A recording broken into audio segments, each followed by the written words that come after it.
The lipstick stain on Harrison's collar was unmistakable. I stared at it, my heart pounding, as he stumbled through the front door, reeking of whiskey and cheap perfume. "Lydia, darling, you're still up?"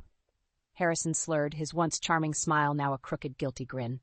I forced a smile, years of corporate negotiations coming in handy. "Just finishing some work, dear." "Long night?" He nodded, fumbling with his tie. "Client dinner. You know how it is." I did know. I'd been the one attending those dinners for the past year, while Harrison wallowed in self-pity after losing his job. But this was different. "Let me help you with that," I said, approaching him. As I reached for his tie, the scent of another woman's perfume assaulted my senses.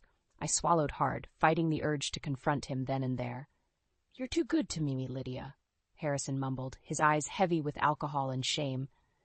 I helped him to bed, my mind racing. Once he was snoring, I slipped back to the living room and poured myself a generous glass of wine. My phone buzzed. A text from my mother, Jane. "Everything okay, sweetie? You seemed off during our call earlier." I hesitated, then typed back, "Can we meet for lunch tomorrow? I need your advice." The next day, I met Mom at our favorite bistro. Her eyes widened as I recounted the previous night's events. "Oh, Lydia," she sighed, reaching across the table to squeeze my hand. "I'm so sorry. What are you going to do?" I took a deep breath. "I'm not sure yet. Part of me wants to confront him, but you're worried about pushing him further away," Mom finished, nodding knowingly. She'd been through this herself with my father years ago. "Exactly," I said, stirring my untouched salad. "I've been trying so hard to help him through this depression, but now I wonder if I've just been enabling him." Mom's eyes flashed with a mix of sympathy and determination. "Honey, you can't set yourself on fire to keep someone else warm. Harrison needs to take responsibility for his own happiness." As if on cue, my phone buzzed. It was Harrison. "Where are you? We need to talk." I showed Mom the text, my stomach churning. "I guess it's time to face the music." She squeezed my hand again. "Remember, you're strong, Lydia. Whatever happens, you'll get through this." I nodded, gathering my courage as I stood to leave. "Thanks, Mom. I'll call you later." The drive home felt both endless and far too short. As I pulled into the driveway, I spotted Harrison pacing on the front porch. He looked haggard, his eyes red-rimmed and desperate. "Lydia," he called as I approached. "I need to talk to you about something important." My heart raced. Was he going to confess? Apologize? I steeled myself for whatever was coming. "What is it, Harrison?" I asked, my voice steadier than I felt. He ran a hand through his disheveled hair. "I've been thinking a lot about our future, about what we both need to be happy." I held my breath, waiting for the other shoe to drop. "I think," he hesitated, then plunged ahead. "I think you should quit your job." For a moment, I was sure I'd misheard him. "Excuse me?" Harrison nodded, warming to his topic. "Your career has always come first, Lydia. Maybe if you focused more on our marriage, on supporting me." I stared at him, incredulous. Here I was, worried about confronting him about his infidelity, and he had the audacity to suggest I give up my career?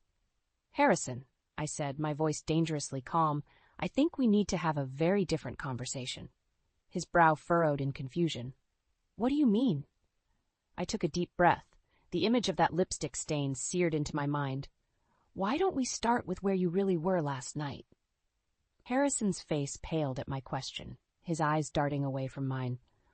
"What are you talking about, Lydia? I told you I was at a client dinner." I crossed my arms, my patience wearing thin. "A client dinner that left lipstick on your collar? Come on, Harrison. I deserve the truth."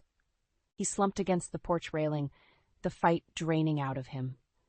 I'm sorry, Lydia. It was a mistake. I've been feeling so lost, so worthless."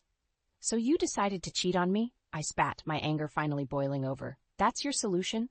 Harrison reached for me, but I stepped back. "Please, Lydia, let's talk about this. We can work it out.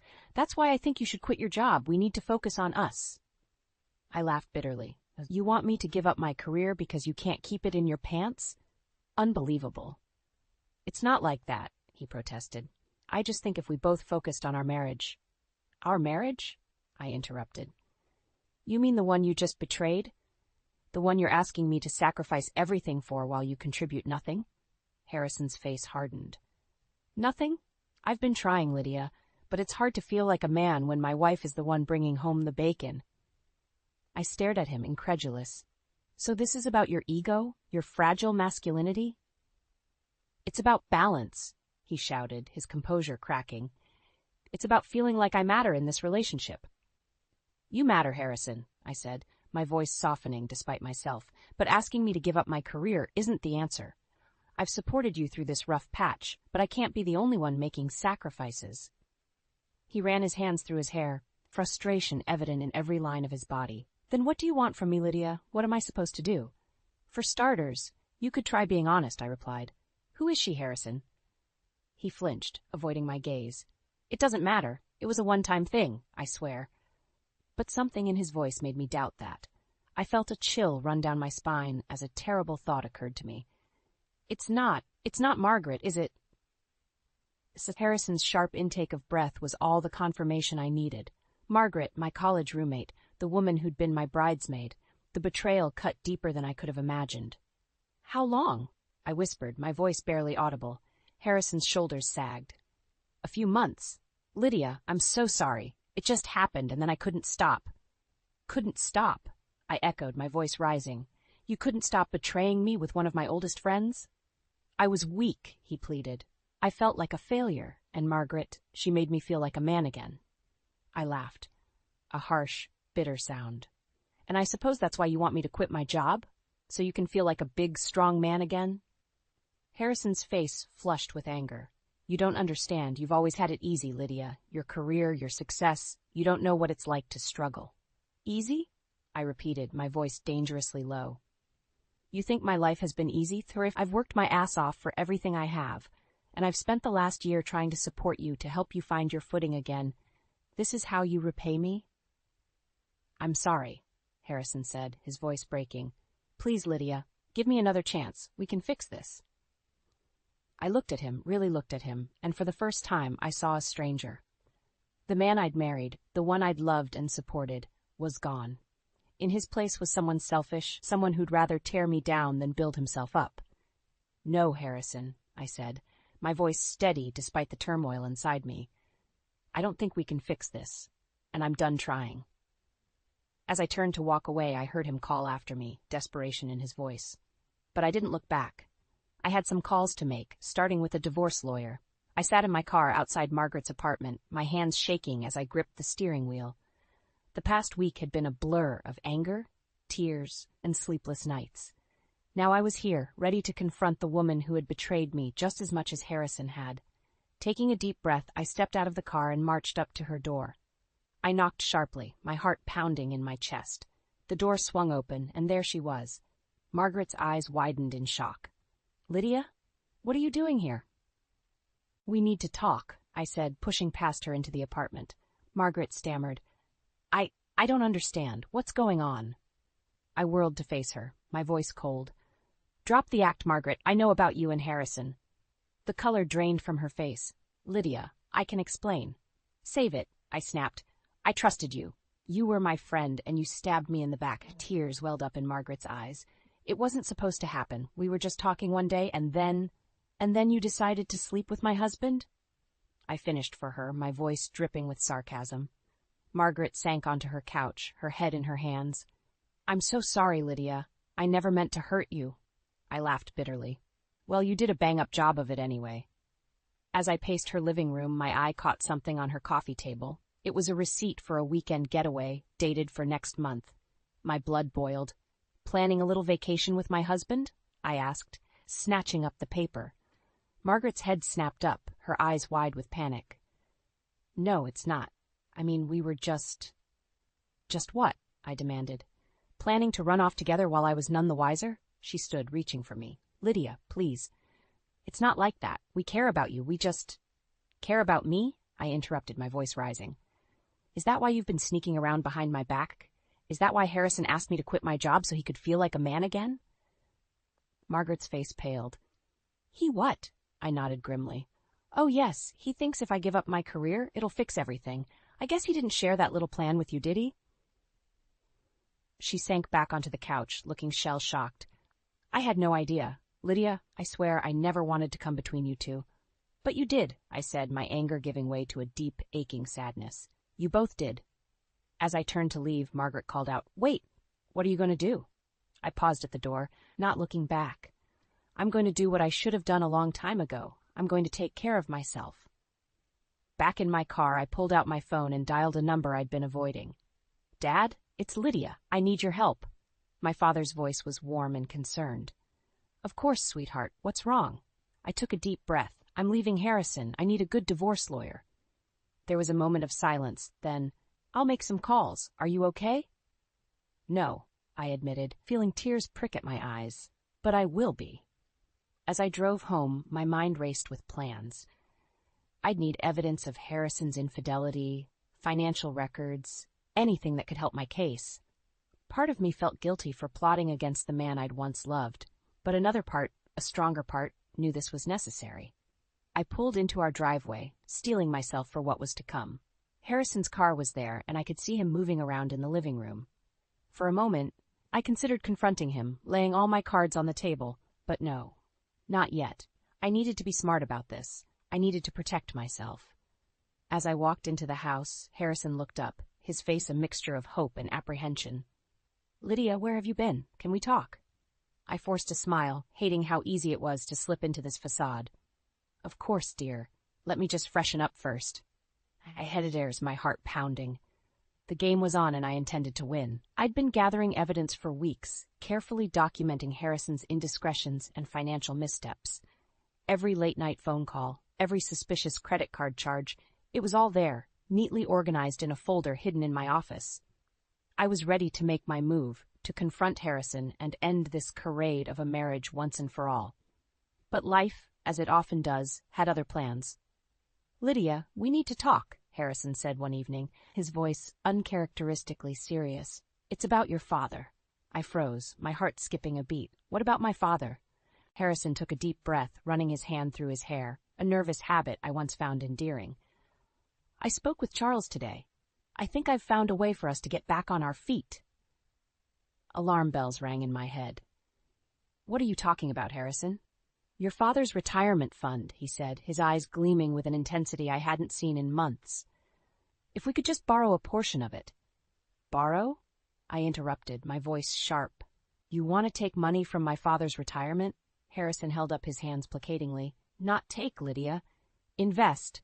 I've got a lead on a business opportunity that could turn everything around for us. But we need capital to get started.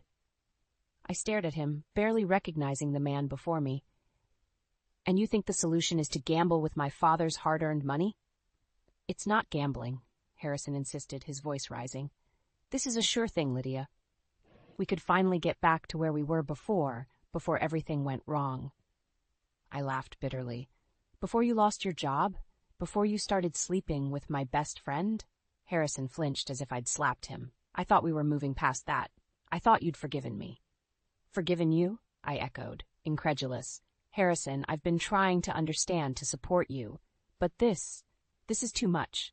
He reached for me, his eyes pleading. Lydia, please, this could be our chance to start over, to be happy again. I stepped back, shaking my head. Happy? You think taking advantage of my father will make us happy? It's not taking advantage, Harrison argued. Charles would want to help us. He's always liked me. Liked you enough to hand over his retirement savings? I shot back. I don't think so. Harrison's face hardened. You don't know that. Maybe if you weren't so focused on your precious career, you'd see how important this is for our future. His words hit me like a physical blow. In that moment, I saw Harrison for who he truly was, a man so consumed by his own insecurities and greed that he'd sacrifice anything, anyone, to feel powerful again. Our future? I said quietly. Harrison, I don't think we have a future. His eyes widened in panic. What are you saying? I took a deep breath, steeling myself for what I knew I had to do. I'm saying that I can't do this anymore. I can't keep pretending that everything's okay when it's so clearly not. Lydia, please, Harrison begged, reaching for me again. We can work this out. We can— No, I interrupted, my voice firm. We can't. And I won't let you drag my father into this mess. I turned away, my mind racing. I needed to warn my father, to protect him from Harrison's desperate schemes, and I needed to finalize my own plans that no longer included a future with the man I'd once loved. As I walked out of the room, leaving Harrison calling after me, I felt a strange mix of sadness and relief. The life I'd known was crumbling around me, but from the ashes I could see a new path forming, one that led to independence, self-respect, and maybe, just maybe, a chance at true happiness. I pulled out my phone, my fingers shaking slightly as I dialed. "Dad, it's Lydia. We need to talk. It's important." The manila envelope felt heavy in my hands as I walked into the living room. Harrison was there, slouched on the couch, flipping through channels with a vacant expression. He looked up as I entered, his eyes widening at the sight of the envelope. "Lydia? What's that?" I took a deep breath, steeling myself for what was to come. "Harrison, we need to talk." He sat up straighter, a flicker of concern crossing his face. "Is everything okay?" "No," I said, my voice steady despite the turmoil inside me. "It's not, and it hasn't been for a long time." I placed the envelope on the coffee table between us. Harrison stared at it, then back at me, confusion evident in his eyes. "What is this?" he asked, reaching for it. "Divorce papers," I said, watching as the color drained from his face. Harrison's hand froze midair. "What? Lydia, you can't be serious." "I've never been more serious in my life," I replied, sitting down across from him. "I've given this a lot of thought, Harrison. Our marriage is over." He shook his head vehemently. No, we can work this out. I know I've made mistakes, but—" "Mistakes," I interrupted, feeling my carefully controlled emotions start to slip. "You call cheating on me with my best friend a mistake? Trying to con my father out of his retirement savings a mistake?" Harrison flinched at my words. I was desperate, Lydia. I didn't know what else to do." "You could have been honest with me," I said, my voice cracking slightly. "You could have worked on yourself instead of trying to tear me down." He leaned forward, his eyes pleading. "I can change, Lydia. Give me another chance, please." For a moment, I felt my resolve waver, but then I remembered the lipstick on his collar, the secret phone calls, the way he'd tried to manipulate my father. My heart hardened. "It's too late for that, Harrison," I said, pushing the envelope towards him. "I want you to look these over and sign them." His face contorted with anger. "Just like that? You're throwing away our marriage without even trying to fix it?" I laughed bitterly. "I've been trying to fix it for months, Harrison, but I can't do it alone, and I won't sacrifice myself for someone who doesn't respect me." Harrison's eyes narrowed. "Is that what this is about? Your career? Your independence?" "It's about self-respect," I shot back. "It's about not letting you or anyone else make me feel small." He stood up abruptly, pacing the room. "You'll regret this, Lydia. You're making a huge mistake." "The only mistake I made was not doing this sooner," I replied, standing my ground. Harrison whirled to face me, his expression dark. "Fine. You want a divorce? You'll get one but don't think I'll make it easy for you." I felt a chill run down my spine at his words, but I refused to show fear. "I'm prepared for that, Harrison. In fact," I reached into my pocket and pulled out a small recorder, pressing play. Harrison's voice filled the room, detailing his affair with Margaret and his plans to use my father's money. His face paled as he listened. You recorded me?" I nodded, my heart pounding but my voice steady. "I did, and I have a lot more evidence. So if you're thinking of fighting dirty, remember that I'm ready for it." Harrison slumped back onto the couch, defeat written across his features. "What do you want from me, Lydia?" "I want you to sign the papers," I said, pushing them towards him again. "And I want alimony, not just from you but from Margaret, too." His head snapped up. "Margaret, you can't be serious." "Oh, I am," I replied, a grim smile on my face. "She helped destroy our marriage. It's only fair she helps pay for the consequences." Harrison stared at me for a long moment, then slowly reached for the papers.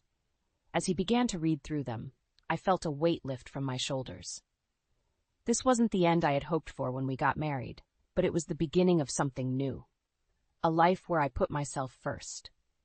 And as I watched Harrison sign away our future together, I knew that whatever challenges lay ahead, I was ready to face them head on. The courtroom felt suffocating as I sat, waiting for the judge to return with her decision. Months of legal battles, sleepless nights, and emotional turmoil had led to this moment. I glanced over at Harrison, his once familiar face now a mask of bitterness and resentment. He caught my eye and sneered, mouthing something I couldn't quite make out. My lawyer, Sarah, squeezed my arm reassuringly. "We've got this, Lydia. The evidence is overwhelming." I nodded, trying to believe her words, but doubt gnawed at me. Harrison had fought dirty, throwing every accusation he could think of at me. He'd even tried to paint me as an unfit wife, claiming my career obsession had driven him to infidelity. The nerve of that man never ceased to amaze me. The bailiff's voice cut through my thoughts. All rise. As the judge took her seat, I felt my heart pounding in my chest. This was it, the moment that would define my future. In the matter of Lydia Thompson versus Harrison Thompson, the judge began, her voice steady and impartial. I have reviewed all the evidence presented by both parties. I held my breath, feeling the weight of her next words. It is the decision of this court to grant the divorce petition filed by Mrs. Thompson. A wave of relief washed over me, but I knew it wasn't over yet. Furthermore, the judge continued, given the evidence of Mr. Hittilen Thompson's infidelity and financial misconduct, the court awards Mrs. Thompson alimony in the amount of... As she named the figure, I heard Harrison's sharp intake of breath. It was more than we'd expected, more than he could easily afford. But the judge wasn't finished. Additionally, the court finds merit in Mrs. Thompson's claim against Margaret Winters for alienation of affection. Miss Winters is hereby ordered to pay damages in the amount of... This time, it was my turn to gasp. The amount was substantial, a clear message that actions have consequences. As the judge concluded the proceedings, I turned to Sarah, my eyes wide with disbelief. Did that just happen? She grinned, squeezing my hand. It did. Congratulations, Lydia. It's over. But as we stood to leave, Harrison's voice cut through the courtroom chatter. This isn't over, Lydia. You'll regret this, I swear. I turned to face him, surprised by the calmness in my voice. No, Harrison, you're the one who'll regret your choices. I'm just moving on with my life. As we exited the courthouse, a flurry of reporters descended upon us. Questions flew from all directions, microphones thrust in my face. Mrs. Thompson, how do you feel about the verdict? Do you have any comment on the alimony award? What would you say to other women in similar situations? I hesitated, overwhelmed by the attention. But then I remembered all the nights I'd cried myself to sleep, all the times I'd doubted my worth because of Harrison's actions. I straightened my shoulders and faced the cameras. I feel vindicated, I said, my voice growing stronger with each word. This verdict isn't just about money. It's about justice. It's about standing up for yourself when someone tries to tear you down. The reporters hung on every word, scribbling furiously in their notepads. To any woman out there facing betrayal or manipulation, I continued, I want you to know that you're stronger than you think. Don't let anyone dim your light or make you feel small. You deserve better. As the words left my mouth, I realized I wasn't just speaking to the cameras. I was speaking to myself, to the woman I'd been at the start of this ordeal. Later that evening, as I sat in my quiet apartment, the reality of the day's events began to sink in.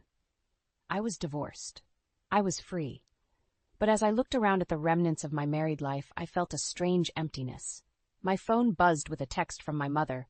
Proud of you, sweetheart. This is just the beginning. I smiled, feeling a glimmer of hope. Yes, it was the beginning. But of what, I wasn't quite sure.